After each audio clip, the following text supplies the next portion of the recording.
बिस्मिल्लाहिर्रहमानिर्रहीम। अस्सलाम वालेकुम। कैसे हैं आप सब? उम्मीद करती हूँ सब ठीक होंगे। अल्लाह ताला आप सबको ठीक ठाक खुशबाश अमन मान में रखे दोस्तों।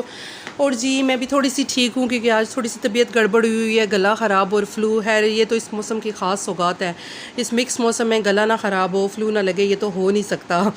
तो बस मेरे साथ भी ऐसा ही होता है। जैसे ही मिक्स मौसम स्टार्ट होता है ना तो इस तरह वाला सीन शुरू हो जाता है, क्योंकि किसी टाइम गर्मी लगती है, किसी टाइम सर्दी लगती है। तो बस जी फिर और कोई भी ऐसी चीज़ खा लो, बेशक फ्रिज वाली चीज़ ना हो, बाहर भी पड़ी हो, लेकिन अगर वो ठंडी हो या फ्रूट कोई इस तरह का हो ना तो फ़ौरन से गला ख़राब हो जाता है। तो बस भी मेरे साथ भी ऐसा ही कुछ सीन हुआ है। कल मैंने ना फ्रेश मक्खन बनाया था, तो हालांकि मैंने फ़्रेश बनाया तो मैंने कहा मतलब इससे कुछ भी नहीं होगा, तो मैंने उसी वक्त ही जो है ना ब्रेड पे लगा के थोड़ा सा बस चख लिया था, ब्रेड को गर्म नहीं किया था। तो बस मुझे लगता है कि उसी से मेरी जो है ना तबीयत थोड़ी सी ख़राब हुई है। खैर मैंने अभी कावा वगैरह साथ बना लिया था, क्योंकि काम काज जो है वो भी इंतज़ार कर रहे हैं, वो भी करने हैं। तबीयत ख़राब हो या जो मर्ज़ी भी हो, वो तो है रुकते नहीं हैं। तो जी बच्चों ने अभी स्कूल जाना था, छोटी दोनों ने। तो बस जी फिर मैं आ गई थी किचन में और नाश्ता वगैरह जो है उनको मैंने दे दिया है। और छोटी जो है आज नूडल्स लेके जाएगी।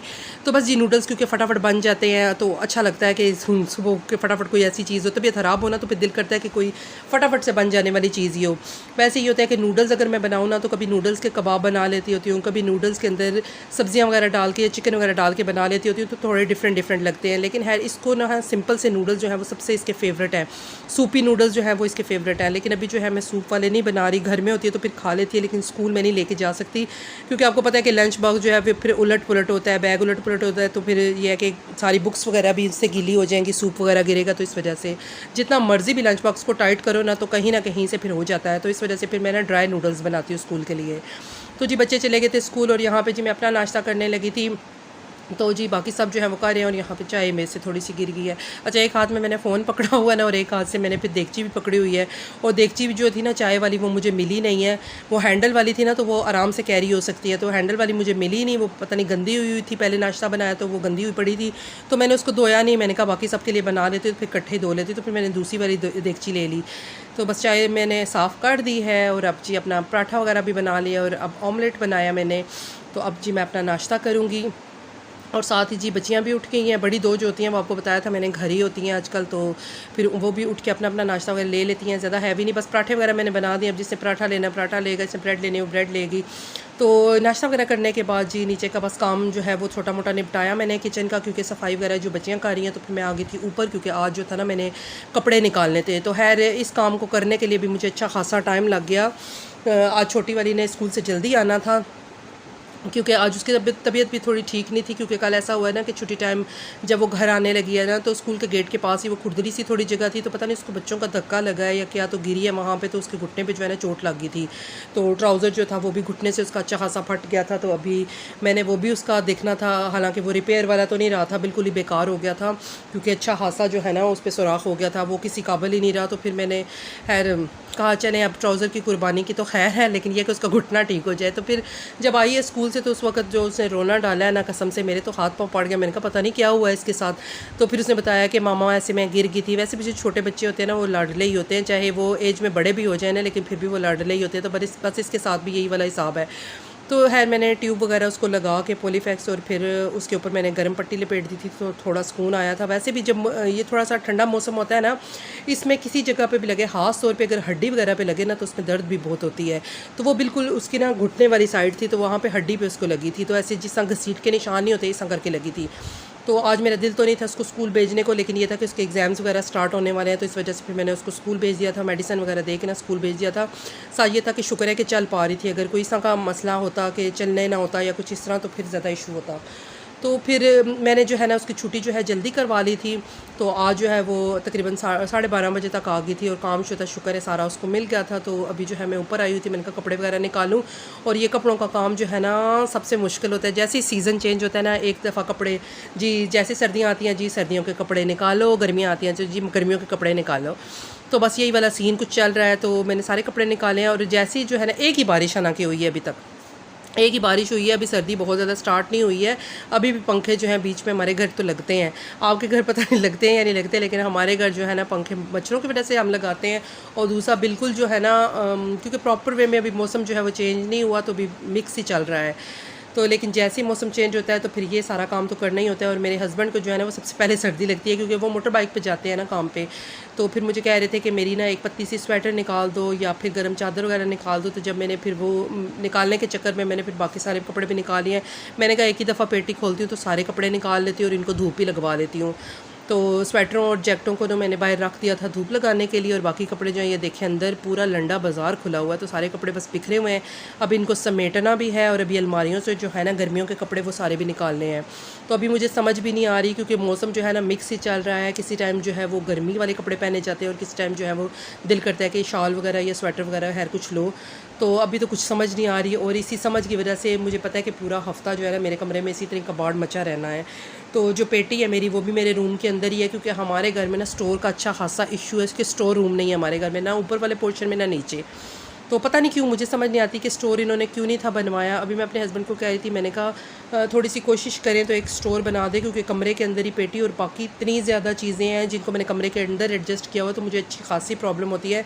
माशाल्लाह से 4 हमारे बच्चे हैं और हम लोग भी हैं, और अच्छा खासा सामान हो जाता है, सामान भी अच्छा खासा है। और फिर अलमारी जो है वो एक बड़ी है हमारे पास, एक छोटी भी है, लेकिन अच्छी खासी जगह मतलब चीज़ों ने घेरी हुई है। तो सोफ़ा भी पड़ा हुआ है, इसी स्टैंड भी पड़ा हुआ है, और उसके अलावा शोकेस और टेबल वगैरह ये सारी चीज़ें कमरे के अंदर ही पड़ी हैं। तो मेरे लिए अच्छा खासा मसला हो जाता है। एक तो वो कमरा भी बुरा लगता है देखने में, दूसरा ये कि वो इतनी ज़्यादा चीज़ों की वजह से ना मेरे से चीज़ों को संभालना बड़ा मुश्किल हो गया है। पता नहीं क्यों, मुझे समझ नहीं आती कि इन्होंने स्टोर रूम क्यों नहीं बनाया। तो अभी मैं इसी वजह से कह रही थी, क्योंकि जो पेटी है ना, हालांकि मैंने अपने कमरे में एक साइड पे रख के आगे जो नेट का है ना कर्टन लगा हुआ है, जिसकी वजह से वो इतनी बुरी नहीं लगती है, लेकिन फिर भी रूम के अंदर पेटी तो मुझे तो अच्छी नहीं लगती। स्टोर के अंदर ही पेटियाँ अच्छी लगती हैं, और पेटी आपको पता है कि ज़रूरत की चीज़ भी है। जैसी सीज़न चेंज होता है कपड़े वगैरह रखने के लिए भी काम आती है। उसके अलावा काफ़ी सारी चीज़ें जो होती हैं जिनका खलारा इधर उधर मचा रहता है, तो वो पेटी के बगैर तो मुमकिन ही नहीं होता। हालाँकि मेरे कमरे में ना बड़ी कबर्ड भी लगी हुई है, उसके ऊपर वाले जो खाने हैं ना वो अच्छे खासे बड़े हैं, उस पर काफ़ी चीज़ें आ जाती हैं। लेकिन उसका मसला ये है कि हमारे घर में ना सेम है बहुत ज़्यादा, तो मेरे कमरे में भी जो है ना अलमारियों में सेम है। और पिछली दफ़ा जो है ना दीमक भी लगी थी, हालांकि साफ़ भी उसको काफ़ी दफ़ा किया, स्प्रे वगैरह भी किया, लेकिन पता नहीं कुछ इस तरह का इधर पानी का बहुत ज़्यादा, मैंने आपको बताया था ना पानी का बहुत ज़्यादा इशू होता है, जिसकी वजह से फिर सेम वगैरह आ जाता है। तो फिर इसकी वजह से मैं अलमारियों में कपड़े नहीं रखती हूँ, क्योंकि मैंने एक दो दफ़ा इस तरह किया था ना, अलमारियों में कपड़े ऐसे मैंने बैग बना के रखे थे, उसके अलावा मैंने सूट केस में भी रखे थे, तो वो सारा मेरा सूट केस भी ख़राब हो गया था, और वो सारे कपड़े भी काफ़ी ज़्यादा कपड़े जो थे ना मेरे इसी वजह से ख़राब हो गए थे। तो बस फिर उसके बाद दोबारा मैंने ना ये कोशिश ही नहीं की, मैंने कहा कपड़ों का इतना नुकसान कौन करे। तो अब ये होता है कि मैं ना बड़े बड़े बैग्स में डाल के, या फिर अगर बैग्स वगैरह ना हो ना तो बड़ी सी वो बेडशीट लेके ना उसमें सारे कपड़े जो होते हैं ना सीज़न के, तो वो डाल के फिर मैं पेटी में रख लेती हूँ, तो वो मेरे लिए ज़रा आसानी हो जाती है कि आराम से एक ही दफ़ा पेटी खोल के तो उसमें से निकाल लियो। दूसरी ये कि पेटी में कपड़े भी सेफ़ होते हैं। और हमारी अम्मी जो थी ना वो जब कपड़े रखती थी ना तो उसमें गोलियां वगैरह रखती थी, उनको पता नहीं फ़िनाइल की गोलियां आई थिंक कहते थे, वाइट कलर की होती थी। पहले पहले बहुत ज़्यादा मिलती थी, अब भी मिलती हैं, लेकिन ये है कि अब और काफ़ी तरीके भी आ गए, लेकिन पता नहीं मैंने तो अभी तक गोलियों वाला तरीका ही ज़्यादा देखा है।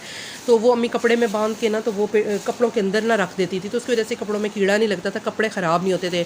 तो मैं भी अब यही करती हूँ कि शापर वगैरह में डाल के ना कपड़े, तो फिर उसमें गोलियाँ वगैरह डाल के रखती हूँ, लेकिन उसका ये होता है इन गोलियों की स्मेल सी हो जाती है, तो फिर कपड़ों को लाजमी धूप लगवानी पड़ती है। और यहाँ पे जी मैं आपको साथ साथ फ़िश भी दिखा रही हूँ कि आज मैंने पालक दाल बनाई थी। तो जैसे ही जो है मैंने हंडिया भूनना शुरू किया तो मेरे हस्बैंड जो है वो ले आए हैं फ़िश, तो कहते हैं कि ये ताज़ा मछली जो थी ना दरिया की वहाँ पे सेल हो रही थी, तो फिर मुझे अच्छी लगी है तो मैं ले आया हूँ, तो ये भी बना लो।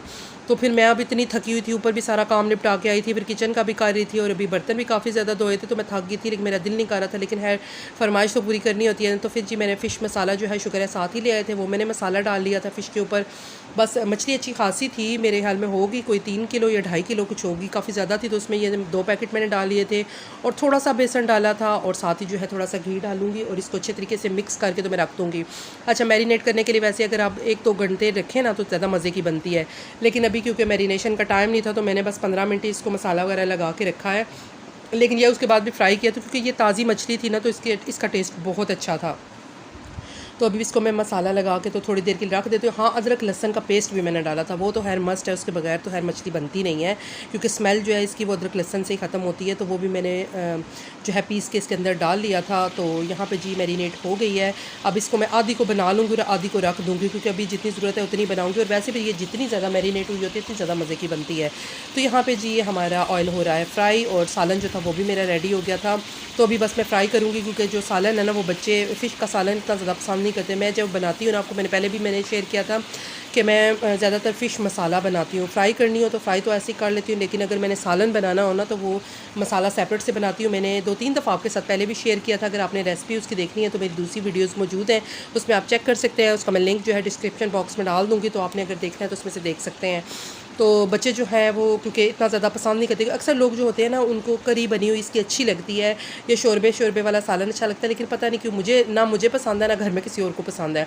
तो इस वजह से जो है ना, मैं ज़्यादातर इस तरह बनाती हूँ या फिर मसाला सेपरेट से करके बनाती हूँ।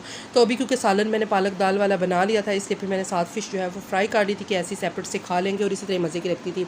तो सॉस यहाँ पे मैंने निकाल ली है, चिली गार्लिक सॉस थी मेरे पास पड़ी, वो निकाली, और साथ जी मैंने पुदीना, शुक्र है साफ़ हुआ पड़ा था, मेरा काम आसान हो गया था। वो मैंने कल ही साफ़ करके फ्रिज में रखा था ताकि टाइम की थोड़ी बचत हो जाए। तो मैंने साथ पुदीने की चटनी बना ली थी, और दही जो है वो हमारा घर का ही होता है, तो इस वजह से जो है मैंने फिर चटनी बना ली थी, और साथ ही जो थोड़ा सा सैलेड है वो मैंने काट लिया था। प्याज के बगैर तो फिर मज़ा नहीं आता।